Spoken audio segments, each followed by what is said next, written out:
My gorgeous Hoya Linearis is about to get a haircut.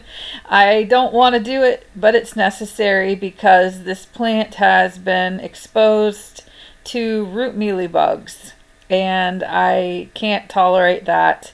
And so what I'm about to do is chop it all up. So stick around if that sounds interesting to you.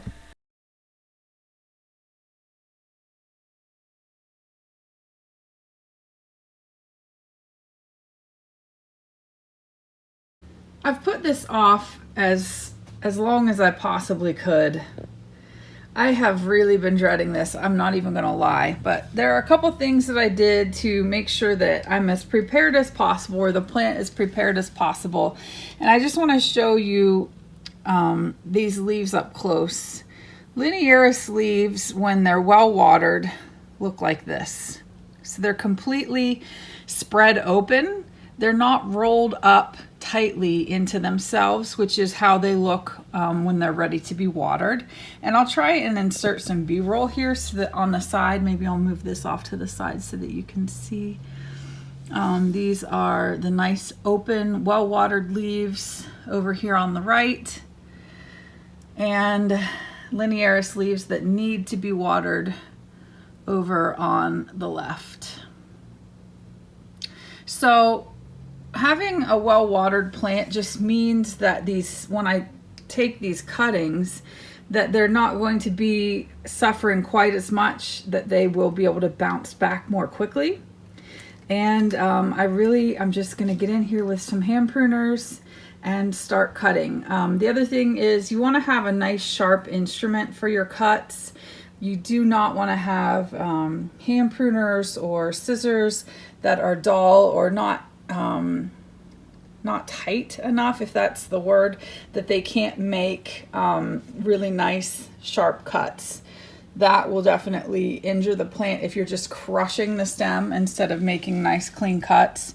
That's going to set back the plant that much further on its ability to recover and begin rooting. So I'm trying to avoid getting anything with soil on it, so I'm really just going to cut from the top here, and boom, I'm just gonna go ahead and cut completely around the top of the pot like that, and I'll come back and show you what I'm gonna do with these cuttings. All right, I swear I'm not about to cry. It's terrible. Look how beautiful this plant was. All of these gorgeous stems. Something I forgot to mention is that a lot of Hoyas produce this sap, this kind of milky, you can see that where it dropped onto the countertop. And some people, if you have an allergy or just skin sensitivity, can have reactions to it. So think about that if you are going to be cutting into a Hoya. And this one in particular is really sticky. So some of them aren't nearly as bad, but this one is somewhere along the lines of like pine sap, where you wash your hands and then you go touch something and you're like, wait, I am still sticky. So I forgot about that because I have propagated this before, and I am going to go get gloves now before I start doing just tons and tons of cuttings from this. And I'll show you what those look like in a little minute. When you're done taking cuttings, a cabinet or a windowsill that is nice and bright and has some pretty good humidity and warm temperatures are ideal. This is my IKEA cabinet. We have 93% humidity and 75 degrees. That's Fahrenheit. And so that'll be the perfect place to get these guys to start their roots really, really quickly, which is what I like. I don't like to have them stall out and take a long time rooting in.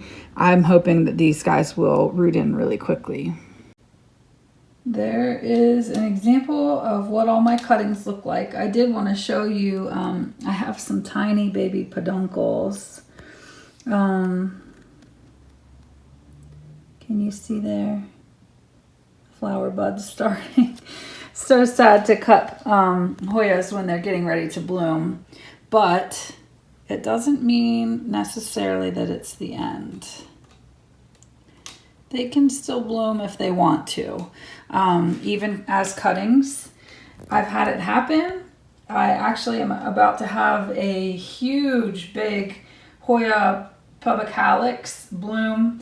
I cut it when it had a big, I actually had a couple peduncles, and it aborted a few of them and then put all of its energy into the one that is just about ready to open. And I just kept watching it and thinking that's going to drop anytime, and it just didn't.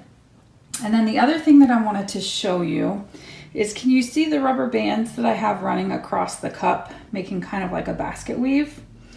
If you have floppy plants that you're taking cuttings of, that's kind of a good idea to keep them in place. Like if you're arranging flowers or something like that, it's kind of the same basic idea. I just did that to keep these cuttings so that they're not kind of flipping up and then not resting down in the water, because obviously they have to have the water to be rooted. And one other thing that I wanted to touch on is that I am starting all of these in water, and that's just a personal preference. If you wanted to take these same cuttings and put them in soil, that would be fine. If you wanted to take these same cuttings and put them in pon or leca, these are all good ways that you could start your plants, get them to root. Sphagnum moss is another popular one. But Hoya Linearis is a really easy one, and water is so quick and easy too that I just thought, wow, I'm just gonna do some cups and some water. So I'll show you how many cuttings I got from that. It might be shocking.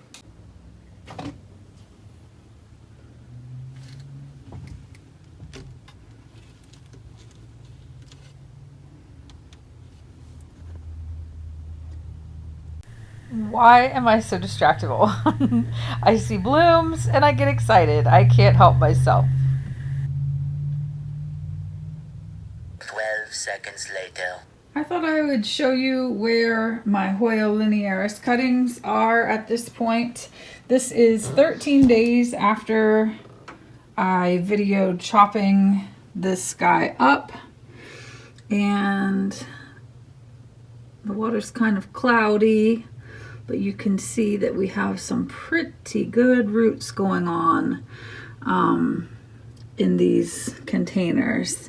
This one isn't as good, but there are roots in there. And back there as well. Can I bring you in to see all those roots? Yeah. So that's just shy of 2 weeks later, and some of these are ready to be moved into potting mix or pon. I haven't decided actually what I'm gonna do with them yet, but anyway, I just wanted to check in and show you how they're doing. They seem to be doing really nicely. I'm happy with the way that they have grown out pretty quickly. Some of them even have like new growth there. So yeah, I think they're doing well, and I'm about to have a lot more Hoya Linearis than I used to. Anyway, I hope that this video was enjoyable for you, entertaining, educational, whatever. And I hope that you are not dealing with pest issues as I have been. But I think we're pretty well under control at this point. So that's what I'll leave you with. Pest-free plants is a wonderful thing, and I hope that you're enjoying that right now. Comment below if you have had any issues with pests in your plants recently, or if you haven't, and if you want to share what you do to try and do like preventatives for pests. I would love to hear what your methods are. So anyway, I hope you all have a fantastic day. I will see you in our next video. Bye.